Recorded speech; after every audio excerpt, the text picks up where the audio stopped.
toujours rêvé d'inventer un jeu théâtral, un peu comme le sport, dont l'issue est inconnue. Les jeunes, lâchez la drogue et improvisez. Le lendemain, là, on avait reçu un paquet de téléphones d'école. Ils voulaient avoir des règles et puis savoir comment faire pour monter une ligue d'impro dans leur école secondaire ou dans leur cégep. Que l'Assemblée nationale demande de reconnaître l'improvisation comme un courant unique et une discipline artistique à part entière. Dans nos temps libres, on fait de l'impro. Bienvenue à Ça passe ou ça casse, un podcast sur l'improvisation où à chaque semaine, on reçoit des improvisateurs actifs dans leur milieu pour avoir des discussions intéressantes et divertissantes. On place la discipline qu'est l'improvisation théâtrale comme point de départ à nos différentes conversations dont les sujets révéleront les multiples facettes et possibilités qu'ouvre l'improvisation. On vous invite dans notre monde, dans nos débats, dans notre évolution.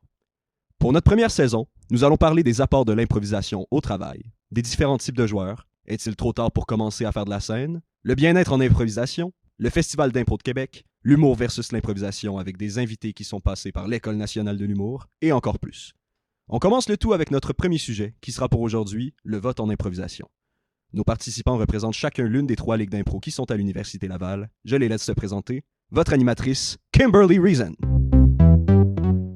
Allô les gars, ça va bien? Super bien. Ben oui, ça va bien. Merci beaucoup de l'invitation. Ben merci à vous. Alors, je vais vous demander à tour de rôle de vous présenter, de dire un petit peu votre background en improvisation, puis vous jouez dans quelle ligue actuellement? Donc, Raph, veux-tu commencer? Oui, je vais commencer ça. Ben dans le fond, je suis actuellement à la LUI, la Ligue universitaire d'improvisation, depuis maintenant quelques années. C'est ma 4e année à la LUI. Je viens de Québec, fait que le parcours d'impro, je l'ai fait à Québec, là, au secondaire, puis au cégep de Sainte-Foy. Ça résume mon parcours, je dirais, en impro. J'ai pas fait beaucoup de millage, là, vraiment, je suis resté à Québec. Là. OK, parfait. Puis toi, Samuel? Ben présentement dans la Lidule pour ma première année recrue, j'ai commencé aussi au cégep avec des auditions au cégep Sainte-Foy, puis finalement j'ai été pris à Garneau. Fait que ça a été un bon On t'a échangé, je pense. Oui, exact, c'est ça, oui, c'est ça. Okay. Fait que j'ai commencé au cégep, j'ai fait 4 ans au cégep, puis deck en impro. Puis après ça, je suis allé à la Lidule, fait que assez tard aussi moi dans mon parcours. Ah, super, c'est super intéressant. Donc, aujourd'hui, moi, je me présente, je m'appelle Kimberly. J'ai fait les 3 ligues à l'université, donc la Lidule, la Limule et la LUI. Aujourd'hui, je suis là au nom de la Limule, la Ligue d'improvisation marginale de l'Université Laval, qui présente le podcast Ça passe ou ça casse. Merci beaucoup d'être parmi nous. Aujourd'hui, on va parler du vote en improvisation. Puis, en commençant, je vais vous faire écouter un petit extrait, qui relève des vidéos là, des archives de la LNI. Puis ensuite de ça, on pourra en discuter un peu. Ces soirs de match à la Ligue nationale d'improvisation. C'était il y a 30 ans. C'était du jamais vu, du jamais entendu. Il y en avait qui avaient beaucoup de réticence en disant, ben là, on n'est pas des chiens savants, on va pas se mettre après un coup de sifflet à faire n'importe quoi. Là, on disait, oui, mais on fait une expérience de 4 soirs. On verra après là, si ça marche pas. Et la répétition générale est une catastrophe. Lorraine Pintal était de la toute première représentation, en 1977. C'était épouvantable, on se trompait, les gens étaient plats, pas beaucoup d'imagination, ça levait pas, des improvisations convenues.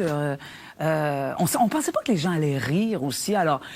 Personne ne voulait être drôle non plus. C'est après qu'on a compris que l'humour était un excellent passeport pour la LNI.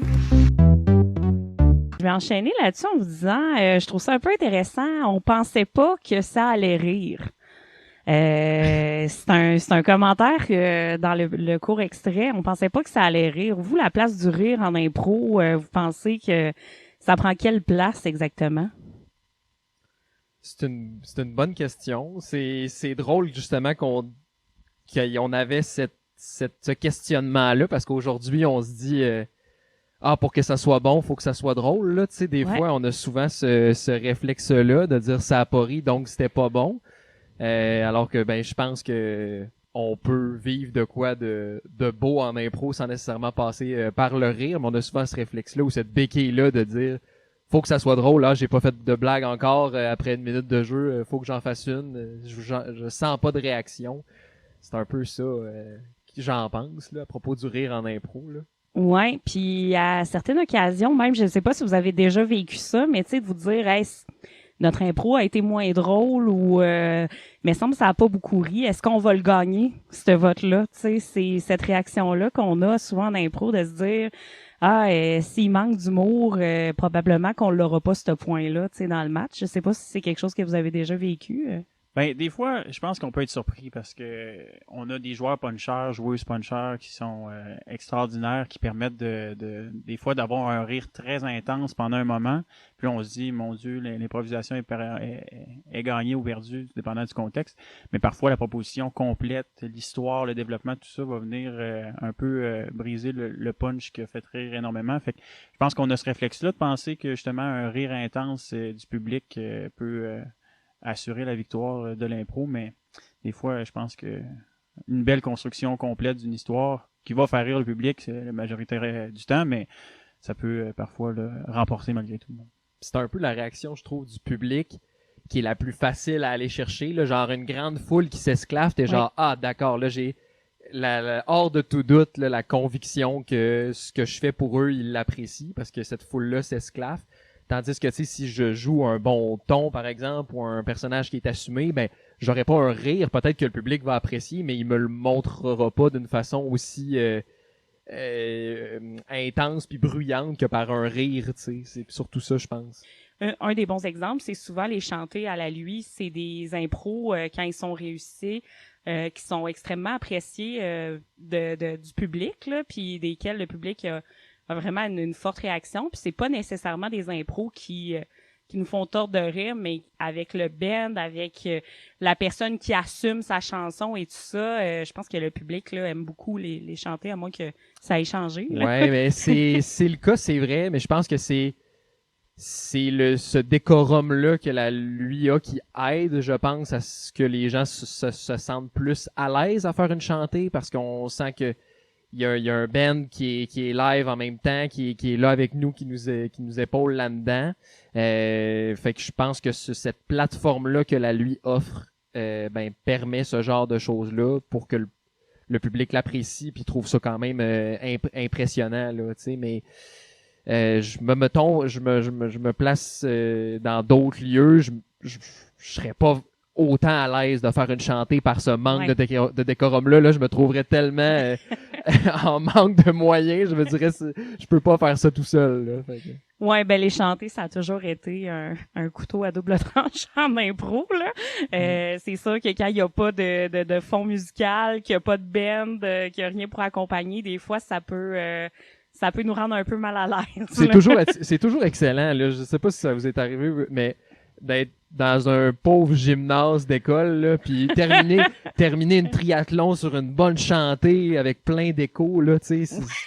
Mais je pense que ici à l'Uni, on est chanceux, on a des belles salles là, de spectacle pour ces shows-là, mais on se replace au collégial, là, d'un cégep à l'autre. Des fois, il y a tellement de changements entre une salle versus l'autre que quand tu joues à domicile, OK, peut-être que tu es plus habitué dans ton setup, mais de faire une chantée, comme tu dis, dans un gymnase, parce que c'est pas tout le monde au collégial qui ont des salles, des scènes appropriées. Fait que je pense que des fois, là, on peut rester surpris, puis faut vraiment être prêt à sauter dans la chantée dans un gymnase.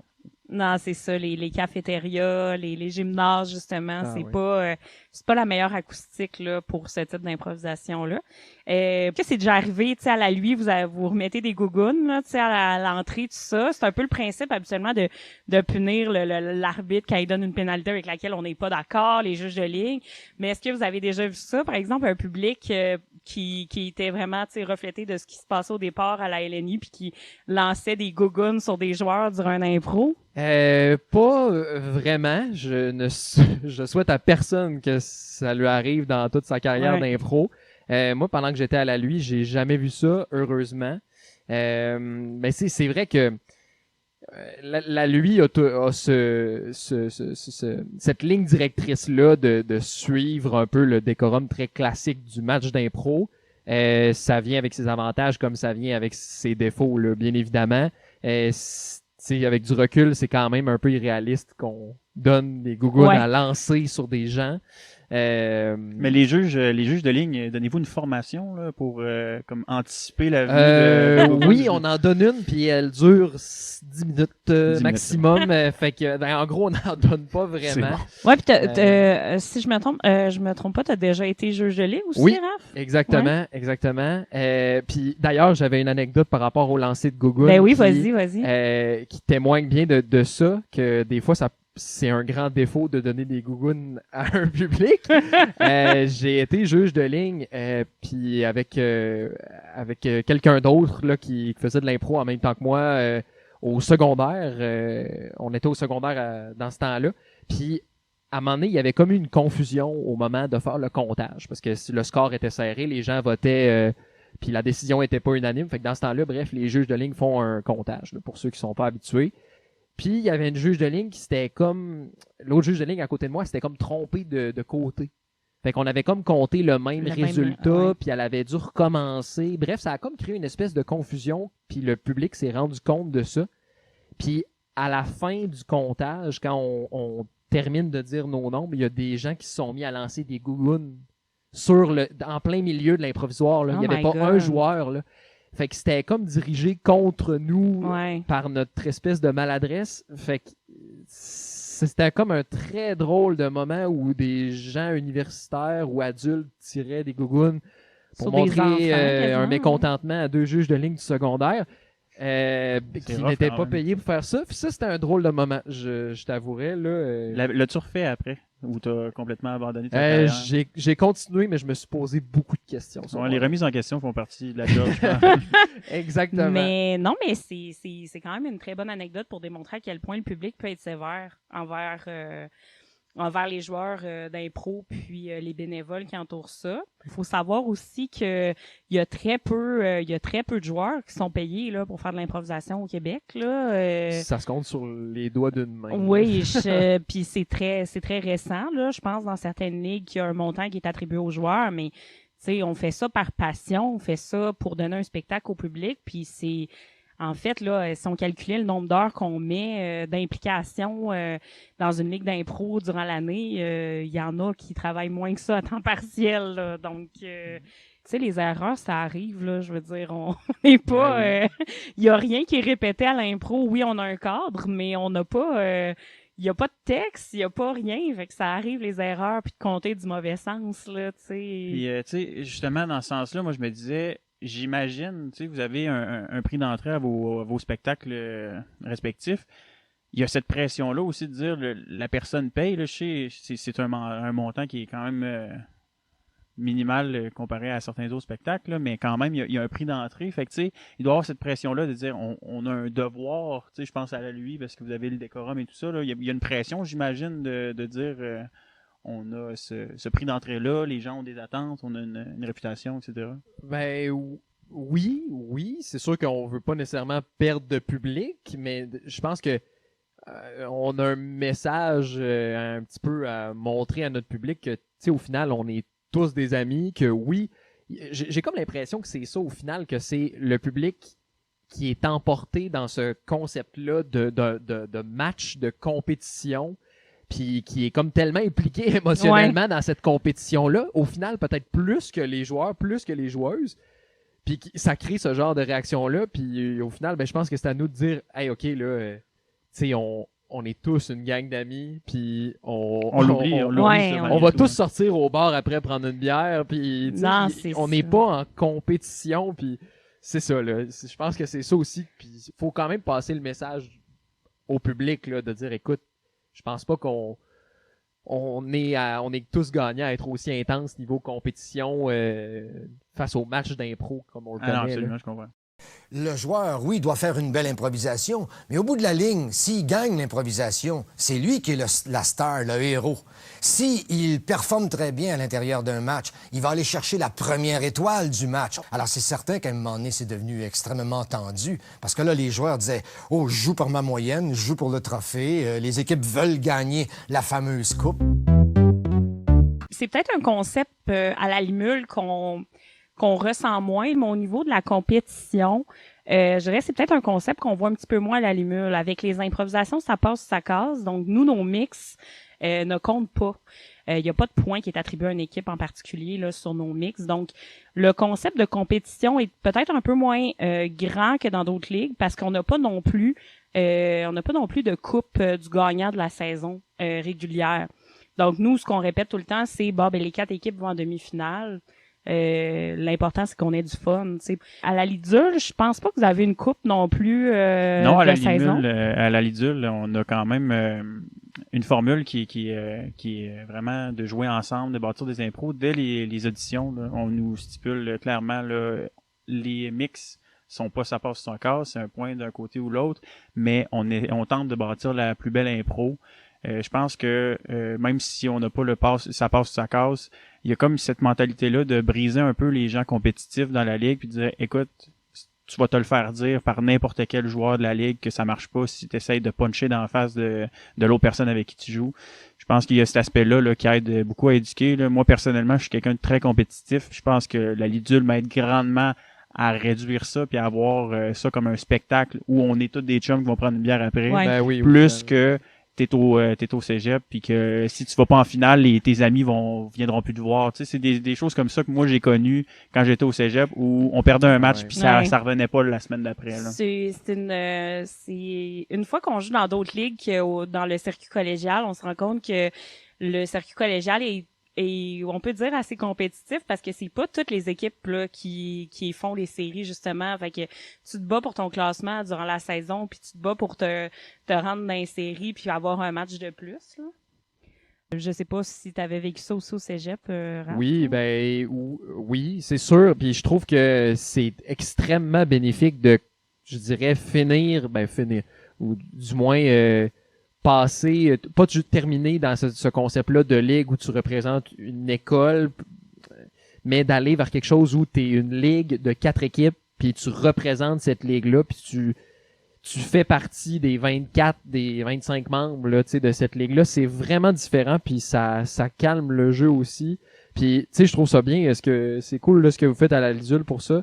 Puis, au final, je pense que à la LEI, c'est un peu ça aussi. Puis au final, c'est pareil dans toutes les ligues. C'est que même, peu importe ce qu'on décide au système de pointage, c'est les membres de la ligue qui sont maîtres à part entière des valeurs qu'ils veulent instaurer, la ligne directrice de la direction artistique où on s'en va. Fait que ce système-là de pointage, ça passe ou ça casse, c'est vraiment bon et rempli d'avantages. Mais je pense qu'il y a aussi le concept de sans ce pointage-là, on peut se poser des questions sur nos valeurs puis ce qu'on cherche comme cohésion en tant que ligue. Là. Absolument. Je dirais que de ce que je me rappelle quand j'étais plus jeune, c'est sûr que j'étais un public à cette époque-là. Quand j'allais voir la LUI, mettons, je trouvais que ça ressemblait peut-être plus à certains niveaux à la compétition qu'on retrouve au collégial, si on veut, mais je comprends qu'avec les années, ça a beaucoup évolué aussi, puis que vous êtes maintenant plus dans une mentalité de on veut donner un bon spectacle, puis en mix, c'est pas nécessairement de gagner la mix, l'important c'est de donner un bon spectacle, là. C'est ce que je comprends. Ben oui, et puis tu sais au final, à titre d'exemple, là, c'était calqué sur un concept qui était entièrement basé sur le hockey, donc qui inspirait, pas inspiré, mais tu sais, qui amenait à une certaine compétition par ce concept-là de sport, de match. Puis, tu sais, c'était tellement calqué sur ce concept-là qu'on avait des statistiques individuelles. Là. Je dis ça aujourd'hui, puis ça me fascine parce que on est tellement loin de la raison pourquoi moi je fais de l'impro, pourquoi je pense que mes amis font de l'impro, là, tu sais, qui est juste de se voir, de se faire rire, puis de voyager dans différents univers, là. Moi, je m'en fous totalement de quantifier ma performance avec des stats individuelles. Là. Puis par stats individuelles, c'était un peu, tu sais, le nombre de victoires que t'as sur une 3e entrée en mix, le nombre de victoires que t'as sur une comparée, tout ça. T'avais le nombre, c'était hallucinant.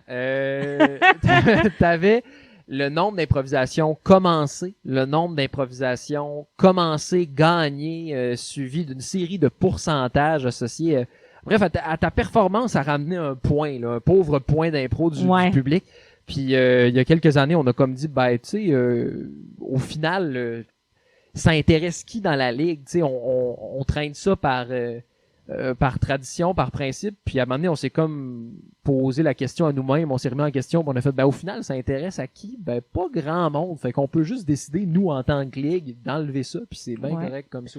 Même Robert Gravel croit que le décorum du hockey n'est qu'un artifice temporaire. Au début, je croyais que l'enrobage hockey, l'emballage hockey faisait que c'était populaire, l'aspect folklorique de la chose.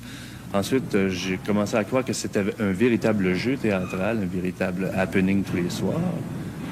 Je suis persuadé maintenant que c'est un jeu humain qui se joue à un très haut niveau mental. Ben c'est correct aussi pour une ligue d'évoluer là. Je veux dire, on en apprend aussi sur en voyant autre chose. Peut-être, est-ce que vous avez vu d'autres styles de vote, d'autres façons d'apporter les points ou de diriger une improvisation qui vous ont marqué dans votre parcours en improvisation? Ben, je n'ai jamais vu de spectacle comme ça, là, mais je sais qu'il y a certains spectacles d'impro où le public, ça passe ou ça casse, ça va plus loin que décider la mix, est-ce qu'elle était satisfaisante pour eux ou pas, etc. Mais vraiment, est-ce qu'on arrête l'impro? Fait que le pouvoir est donné au public de ça passe ou ça casse. À tout moment, si le public se manifeste, l'impro casse et c'est terminé. Fait que ça, ce type de spectacle-là, j'imagine même pas faire ça parce que pour des improvisateurs sur scène, de se faire casser, couper l'herbe sur le pied comme ça, c'est quelque chose que j'aimerais pas expérimenter. Mais en faisant mes recherches, j'avais vu que ce type de spectacle d'improvisation existe en France. Puis personnellement, vous, je sais pas si vous l'avez déjà expérimenté, mais tu sais, c'est quoi votre style de vote préféré? Le ça passe, ça casse, le vote qui va apporter un point à votre équipe. En tant que joueur, comment que vous sentez par rapport à ça? Moi, j'aime ça avoir les deux. Je trouve que la ligue d'été apporte ça. En tout cas, dans les ligues d'été où j'ai joué, c'était ça passe ou ça casse. Puis ça, j'aime ça pour le concept décontracté de la ligue d'été, puis tout ça. Puis j'aime ça avoir l'autre côté aussi, de savoir qu'est-ce que le public a préféré d'une proposition par rapport à l'autre. Je trouve que les deux sont intéressants. Je pense que je suis dans la même ligne d'idée, là. J'ai fait l'ONI là, cet été, puis c'était ça passe, ça casse. Okay. Très intéressant. Ça enlève beaucoup de pression que moi je me mets en tant que personne compétitive. Mais je pense que justement le côté compétitif sain. Tu sais, je pense que j'aime ça, mettons, là, quand je vais sur une mix, j'aime ça y aller en sachant que je veux avoir le point, mais quand même en essayant de contenir mon désir d'essayer d'être rude ou quelque chose comme ça, là. Fait que je pense que c'est un travail constant, mais que j'aime avoir à la fin une espèce d'idée sur OK, mettons la mix a été de l'autre côté, ça me permet moi de dire OK, sur quoi est-ce que je peux travailler pour mieux grandir en tant que joueur.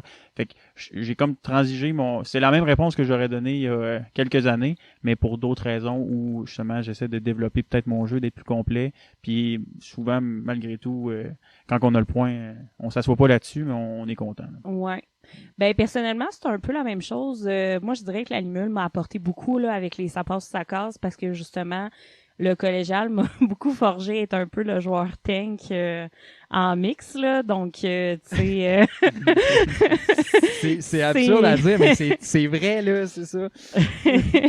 Puis, tu sais, pour moi, ça a été une grosse adaptation. Tu sais, quand j'ai commencé à la Lidule, ben justement, tu sais, me faire dire ouais, c'est moins le fun de jouer en mix avec toi parce que, tu sais, on dirait que t'es là pour nous attaquer, mais c'est un petit peu triste parce que c'est comme ça que j'avais appris à faire de l'impro. Après, quand j'ai transféré à la Limule, ben, ça donne absolument rien d'être comme ça, tu sais. Je me suis rendu compte, ça va pas apporter de points à mon équipe, ça va pas, puis tu sais, combien de fois je l'ai entendu, tu sais, je sais que c'est comme une mentalité qui est pas correcte, mais tu sais, de dire, ben, on va t'envoyer sur l'impro pour gagner le point. Puis, ça, c'est quelque chose que, tu sais, j'ai coaché aussi, puis c'est quelque chose que je suis contente à pas avoir à gérer à la Limule, de se dire qui on va calculer, qui on va garder en mix pour aller chercher le match.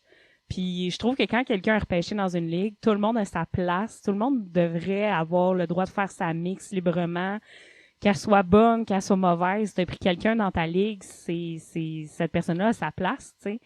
Mais il arrive des moments où est-ce que quand c'est des impros qui comptent, ben là, on se dit, ben, t'as pas une mix, mais à soir, ça serait peut-être pas ton soir parce que faudrait gagner ce point-là, sinon on gagnera pas le match. Ah, c'est triste, ça, malgré tout. Là. Ouais. De t'entendre dire ça, on le voit pas vraiment à la Lidule parce qu'on essaie justement d'avoir une mix par personne, puis vraiment que tout le monde puisse jouer de la même manière, mais... Nous autres, tout le monde a sa mix. Là, à moins d'être dans un caucus et dire « je ne veux pas faire de mix, Ouais. je ne veux vraiment pas jouer », là, c'est une constante à chaque match. Là. Non, c'est pas vrai qu'on va envoyer quelqu'un, qu'on va empêcher quelqu'un de faire sa mix parce que là, le score est en jeu. Là, c'était peut-être pratique plus avant, là, mais maintenant, Ouais. je pense que en tout cas, les membres de notre ligue, on est vraiment vers une direction qui est opposée à ça. Puis pour revenir au ça passe ou ça casse, Ouais. vraiment beaucoup d'avantages là, tu sais, sur ce concept-là puis tout ça. Puis le seul truc que je me dis, Colin, le seul truc que je trouve que ça apporte un peu moins, c'est que je trouve que des fois le public est très gentil avec nous. Ah oui, Puis oui. tu sais, mon Dieu, toutes nos impros passent, puis ça va bien. Puis moi, j'aime ça quand même avoir un feedback, puis j'aime ça me faire dire quand j'aurais pu faire quelque chose de mieux, j'aurais pu m'améliorer, il y avait ça qui manquait. Puis je trouve que des fois, avec le ça passe ou ça casse du public, ben il y a cette rétroaction-là qui vient un peu moins me chercher. Ah, je suis tellement d'accord. Je sais pas si là. vous autres, ça vous fait ça, là, mais... Ah, pour le vivre à chaque semaine, là, tu sais, autant que des fois le public peut être critique, que des fois le public est vraiment trop généreux, là. Tu sais, on est sur le banc, on est comme, c'est ça passera pas, puis tu sais, là, ça passe, puis tu sais, quasiment à l'unanimité, puis t'es comme, ben là, voyons donc, t'étais où durant l'impro, là? Mais tu sais, mais oui, j'ai eu la chance, moi, de connaître Alexandre Bellemare, là, qui joue, qui travaille sur les mêmes planches que toi, là. Ouais, j'ai joué avec lui, moi aussi. Très, très bon coach, très bon joueur. Je pense qu'il m'a appris aussi à quand que je gagne une mix, mais que je l'ai mal gagnée, dans le sens que je suis allé la chercher à la rude. C'est le genre de coach à dire, OK, t'as eu le point, mais tu sais que tu l'as volé dans le sens que t'as pas été correct. Fait que je pense que qu'on gagne ou qu'on perde le point, il y a une façon, quand il y a le pointage qui est donné, d'aller plus profondément au fond de l'impro et de dire, OK, regarde là, même si tu as gagné le point, ça n'a pas bien été. T'as pas gagné le point, ça a bien été. Les deux sont permis. Ah, il y a eu des coups de cochon, il y a eu des coups en bas de la ceinture. T'avais des joueurs que tu ne voyais absolument pas, qui laissaient les autres écrire l'improvisation, tout écrire l'histoire, et puis à la fin, pouf, ils sautaient justement par-dessus la bande, venaient glisser une réplique, toc, la sifflait 2-3 secondes plus tard, et ils gagnaient l'impro. Un bon one-liner, là, un bon punch, et puis qui va tout chercher. Pour revenir à ce que tu disais, Raph, je suis contente aussi que la mentalité ait changé un peu à ce niveau-là, puis que, tu sais, maintenant, les joueurs soient plus libres, tu sais, d'avoir chacun leur mix, puis je visais pas de ligue en particulier, là. C'est juste c'est juste des expériences, tu sais, du passé ou des choses que j'ai déjà entendues, que moi aussi, ça me faisait froid dans le dos un peu de me dire, oh mon Dieu, pauvre joueur. Ah ben oui, mais il y a la fameuse anecdote du joueur d'impro qui dit à sa joueuse ben tu sais comment ça marche l'impro, une ligne un punch, puis il compte pas sur moi pour faire la ligne là. Ouais. Tu sais ça date là, mais c'est ça qui se disait là. Fait que, tu sais, il y avait des espèces de non-sens comme ça là, puis on est tous contents que ça allait évoluer de cette façon-là. J'aurais peut-être une question pour vous. Je veux une petite question anecdotique. C'est quoi pour vous le pire public en impro? Puis si vous avez une anecdote là, à propos de ça, vous pouvez en parler. Moi, je pourrais commencer parce que je me suis un petit peu préparée à la question comparativement à vous. Moi, je pense que honnêtement, c'est le pire public en impro, c'est quand tu es en tournoi d'impro, puis que tu fais un match à 10h le soir, le samedi soir, puis que tout le monde veut faire le party, mais que toi, tu dois faire la prestation de ta vie pour passer en série le lendemain. Ouais. Et là, la plupart du public, c'est tous des joueurs d'impro, donc ils devraient comprendre que c'est un moment pour laisser place à l'art, mais tu sais, tout le monde a un petit verre dans le nez, puis tu sais, ils ont juste hâte que le match finisse. Ça l'apporte aussi son lot de bienfaits, là. Je veux dire, c'est quand même, le rire est facile à aller chercher.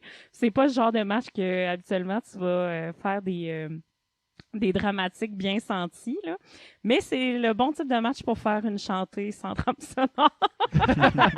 Exact. Mais ouais, moi, ça, c'est mon pire public, mais en même temps, d'un autre sens, ça peut être le meilleur aussi. Donc, ça, c'est pour moi. Ouais. Mais j'avais un peu la même réponse que toi, Kim. Là. Mais moi, je trouve que le pire public d'impro, c'est les gens qui font de l'impro. Dans le sens où, tu sais, en général, là, puis je m'inclus là-dedans, là, moi, je voudrais pas me revoir comme être mon public, là.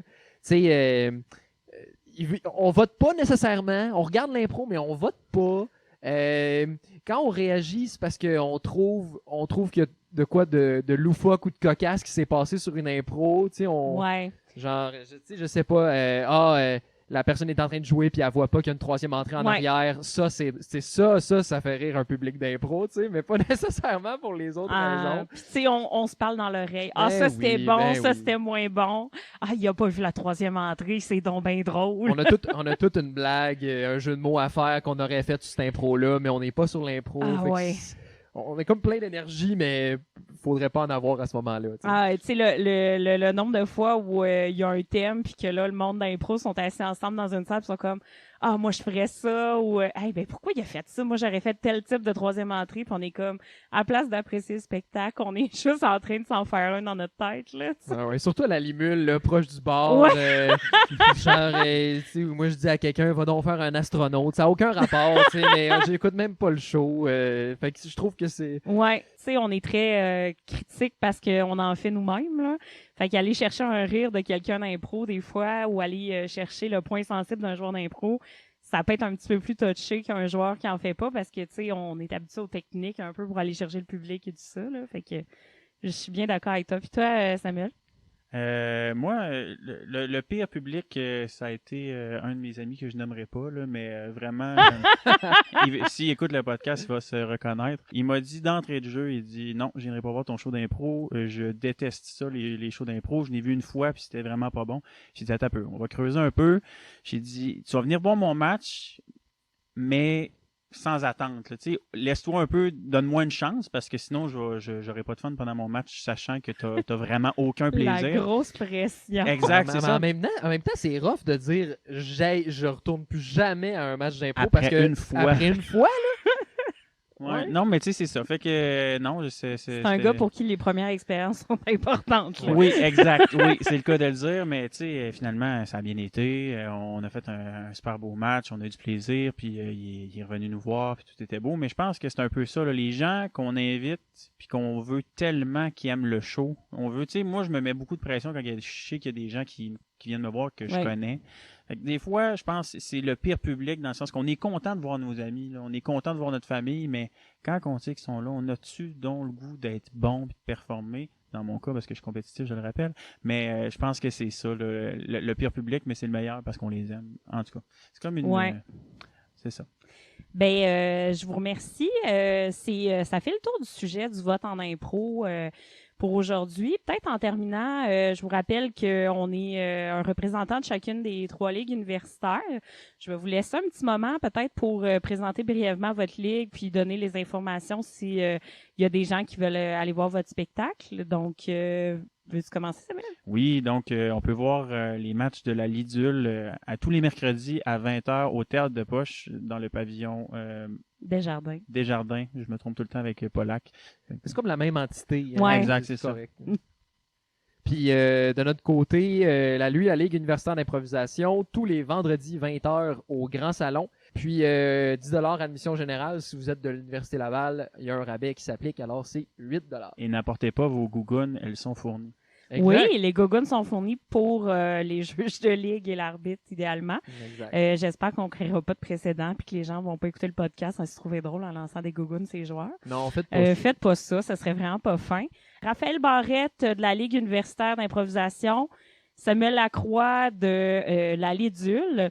Donc, merci beaucoup pour votre participation au podcast. Puis, on invite tout le monde à aller vous voir en prestation dans vos ligues respectives dans les prochaines semaines. Mais merci beaucoup. Merci à toi, Kim. Puis allez voir la Limule aussi les jeudis. Absolument. Moi, je serai là. Bon, ben moi aussi, on y va ensemble. On y va ensemble. Bon, super. Ben, merci beaucoup. Le Le podcast Ça passe ou ça casse est une présentation de la Limule, la ligue d'improvisation marginale de l'Université Laval. Vous pouvez venir voir nos matchs d'improvisation pour 3$ tous les jeudis 20h au Théâtre de Poche de l'Université Laval, au 2e étage du pavillon Alphonse Desjardins. Ainsi que nous suivre sur Facebook et Instagram à la Limule, LA espace Limule. Nous souhaitons remercier tout particulièrement Judith Gagnon d'avoir produit le logo et le graphisme du podcast. Si vous avez besoin d'un logo, entrez en contact avec elle, allez voir son portfolio, elle prend des petits contrats. Les propos tenus par les participants de l'émission leur appartiennent. Ils ne s'expriment pas nécessairement au nom de leur ligue ou association auxquelles ils sont affiliés. Dans le prochain épisode, on parle du Festival d'impro de Québec avec nul autre que Dominique Lapointe. On vous laisse sur un court extrait. À la prochaine. Dominique Lapointe, bonjour. Salut. Toi, t'es l'arbitre de mon enfance quand j'étais au secondaire. Là. C'est une des affaires pour lesquelles je me fais reconnaître le plus. Je touche à plein de trucs dans la vie. C'est comment reprendre l'impro, pas être dans la gestion, mais être sur les planches. J'arrivais pas à me concentrer complètement sur le match d'impro. Et là, à la vie, c'est tellement ça. Puis je m'abandonne, puis je me laisse aller. Puis ça... Comment t'as pensé à inventer ce concept-là qui est le Punch Club? Il y a aussi, ce soir-là, allumer une cigarette sur scène. Il l'a mangé après. Ouais, on n'a pas de difficulté à imaginer ça du tout. J'aimerais quand même ça qu'on enchaîne avec un nouveau projet. Le festival d'impro. Mais ça, c'est un rêve que je caressais depuis très longtemps, que ça va ouvrir avec un match de championnat Punch Club. Il y aura les architectes Impro Sierra, la LNI qui ferait le samedi soir, les productions de l'Instable qui vont faire le late show après la LNI, la Chaumière, la Ligue d'impro musicale, peut-être Impro BD qui va venir se mêler dans ça, la gang de la Maison pour la danse, des matchs scolaires. Le retour du match des étoiles collégiales. J'ai parlé avec Robert Lepage. Oh, OK.